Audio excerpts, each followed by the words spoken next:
अभी मैं आया था ये डक्टेबल एसी को रिपेयर करने के लिए। यहाँ पे 3 ठो 11 टन का डक्टेबल एसी लगा हुआ है, जिसमें से एक में गैस लीकेज था। अभी मैं नाइट्रोजन डाला तो लीक यहाँ से कंप्रेसर ही लीक हो गया है। यहाँ देख सकते हैं एक टर्मिनल जल गया है, मतलब शॉर्ट होके निकल गया है और कंप्रेसर मतलब फॉल्ट हो गया है। अब नया कंप्रेसर चेंज करना होगा।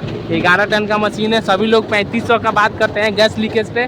गैस के लिए तो 8 से 10 हज़ार होगा, उसके बाद कंप्रेसर के लिए अलग ही लगेगा। मिलते हैं नेक्स्ट वीडियो में।